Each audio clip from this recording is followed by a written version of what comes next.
Mandar uma avaliada aí na seleção brasileira, hein? O que podemos esperar da seleção brasileira depois da convocação feita pelo Ancelotti? Faltando menos de um mês para o início da Copa, nós já sabemos os 26 Eu acho que o Brasil não vai ser campeão. que vão lutar pelo sonho do Hexa. Pra mim é a França. Muitas perguntas surgem. Se vamos Deixa nos longe, comentários aí até onde o que vamos, vocês acham. quem está mais preparado do que a gente.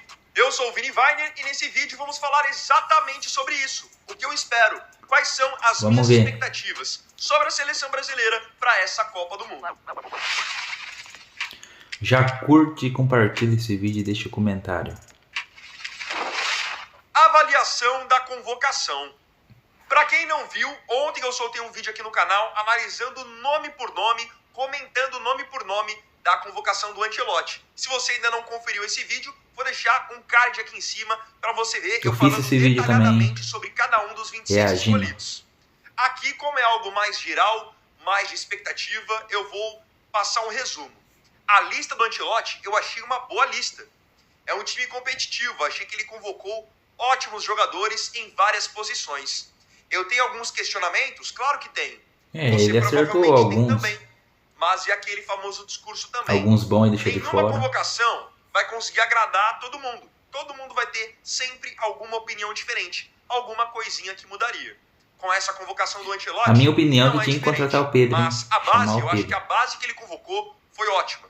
Convocou bons jogadores, jogadores experientes, mesclou com jogadores jovens, pegou muitos jogadores que estão em alta.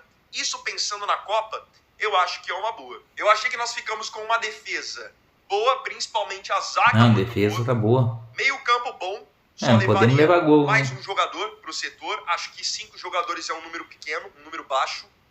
E o ataque eu acho que ele mandou muito bem. Nas peças que ele escolheu, na forma como ele distribuiu as posições. Meu único questionamento acerca dessa convocação fica pelas laterais. Eu achei que as nossas laterais ficaram abaixo da média.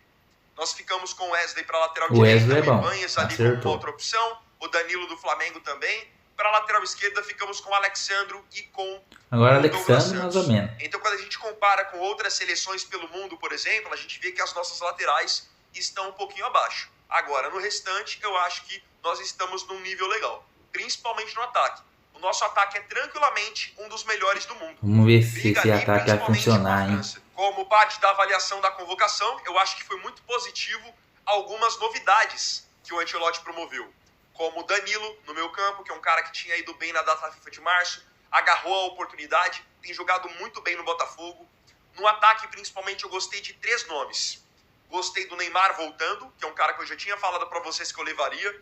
Gostei muito que ele levou... Hendrick, isso aí ia fazer diferença. Mesmo que não seja da panela, seja um cara assim um pouco mais à parte.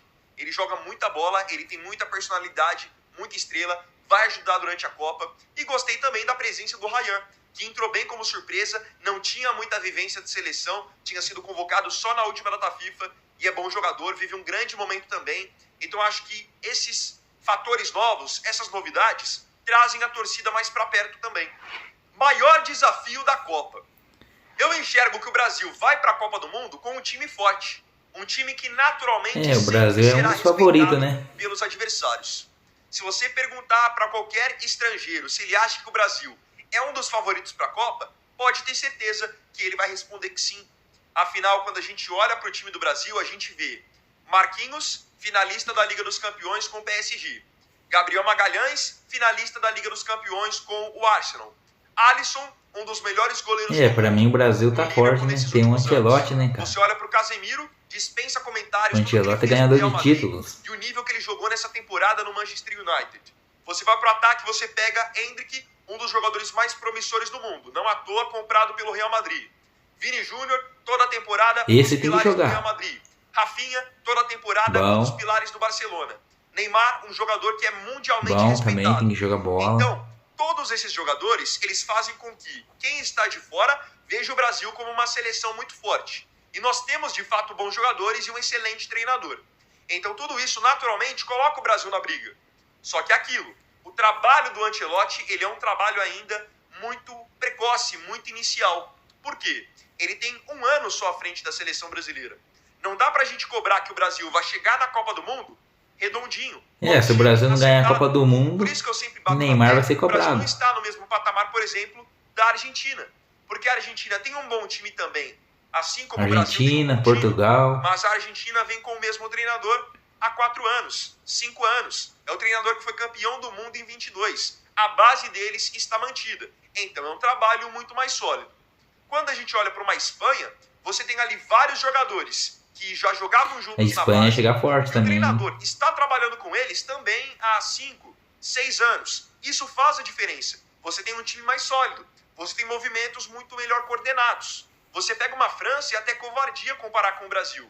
Não pelas peças, porque as peças da França são boas, as do A Brasil França é a são melhor boas também. seleção que tem. Mas eu digo na questão de trabalho, de coletivo mesmo, de você formar um time que tem uma cara. O Didier Deschamps, ele está treinando a seleção da França há 12 anos. Então não tem como eu chegar aqui e exigir que o A Brasil França esteja pode no mesmo chegar à nível. final, hein? A gente vai competir, nós temos um time competitivo, temos bons jogadores, mas o nosso coletivo está abaixo dessas seleções que eu citei, por exemplo. Então eu acho que esse é o grande desafio da Copa do Mundo. O Ancelotti transformar rapidamente um time que tem bons jogadores em um coletivo forte, em uma equipe competitiva. Ontem mesmo ele tinha citado nas suas entrevistas que ele quer que a seleção brasileira seja uma equipe resiliente. Ele sabe que isso é importante, pensando numa Copa do Mundo e em tiro curto. E aí o que me preocupa no Brasil? O que eu temo? O Brasil hoje, vamos ser sinceros, a gente nem sabe qual é o time titular. Ainda o mais Brasil, depois das lesões do Estevão, do Rodrigo, do Ancelotti Militão, vai ter que eram organizar o todos time jogadores ainda, hein? importantes para o Ancelotti. A gente nem sabe como que a gente vai estrear na partida contra o Marrocos. Você consegue cravar para mim quem será o lateral esquerdo? Você consegue cravar para mim quem serão os 4 jogadores do ataque? Provavelmente Nem o não. Neymar A gente tá tem como titular. muitas dúvidas ainda, muitos mistérios acerca do nosso time. Então, reafirmo, eu acho que esse é o grande desafio dessa Copa. Os nossos bons jogadores, ao longo do torneio, na preparação, virarem um time forte, um time competitivo. Hoje eu ainda enxergo que a seleção brasileira é um time de muitas individualidades, um time que ainda não está tão conectado, e até por isso a gente cobra por muitas vezes que o Vini Júnior seja na seleção, o Vini do Real Madrid, que o Rafinha seja na seleção, o Rafinha do Barcelona. Mas hoje nós temos um coletivo que proporcione isso para eles. Claro que eles têm a parcela de culpa deles, mas o nosso time também, hoje o coletivo, ele ajuda? Eu acho que não. O que esperar? Como eu disse, eu acho que nós temos uma boa equipe, nós temos bons jogadores e nós pegamos um grupo temos chance de extremamente chegar acessível. Eu acho que principalmente nós temos um até na ataque metade. muito bom, um ataque de velocidade, um ataque de jogadores habilidosos, um ataque de jogadores que fazem muitos gols. Então isso pode colocar o Brasil numa situação muito boa dentro da Copa. Gols nós vamos fazer. Nós temos que melhorar, obviamente, a nossa questão defensiva. Mas, sendo bem honesto, eu não estou tão empolgado para essa Copa como eu estava para as Copas de 2018 e 2022. Porque eu enxergava que em 2018 e em 2022, nós tínhamos os nossos times muito mais acertadinhos. Nós vínhamos de campanhas melhores nas eliminatórias, campanhas melhores dentro de Copa Tinha América. outros jogadores. Então a gente olha para o Brasil hoje, é um Brasil que não tem ideias, que o ciclo foi muito bagunçado. Eu acho que tudo isso interfere. Mas não significa que o Brasil não possa ser campeão. Às vezes a seleção está numa draga, está num momento ruim, chega na Copa e ganha a Copa. Eu acho então que nós podemos até ir longe na Copa do Mundo. Mas ser campeão eu acho muito complicado. Eu sou bem honesto nesse sentido. Eu acho que campeão não vai vai querer ser. alimentar uma falsa esperança em você, querendo dizer que o Brasil hoje França pode ali ser campeão. top mundial, que o Brasil rivaliza com qualquer um, mas eu não enxergo dessa forma. É a minha opinião. Depois você pode colocar Vamos ver quando o Brasil pegar um time forte, né? Tá nesse mesmo nível, por exemplo, da França, ou se você acha que tá um pouquinho abaixo, que é Tá a muito opinião abaixo. da qual eu compartilho. Até onde vamos? Eu acho que é um tremendo exagero quando alguém chega e diz que o Brasil tem uma geração muito ruim e que com esse time não passa nem da fase de grupos. Discordo totalmente. Isso é um exagero. O Brasil tem um grupo acessível e vai passar, na minha opinião, tranquilamente. O jogo mais complicado será contra Marrocos, que tem até uma boa esses geração, times aí, o Brasil tem bons passa. jogadores que são conhecidos em times importantes da Europa, mas para mim Marrocos não é uma seleção do nível do Brasil. O Brasil é superior e tem, na minha opinião, a obrigação O Marrocos de é ficar em forte. primeiro, num grupo que tem Marrocos, Escócia e Haiti. Inadmissível até para mim ficar em segundo. Eu acho que o Brasil tem totais condições de vencer o time que vier também na fase 16avos, tem condição de passar do time que enfrentar nas oitavas e nas quartas de final que as coisas podem começar a se complicar, dependendo de quem o Brasil enfrentar.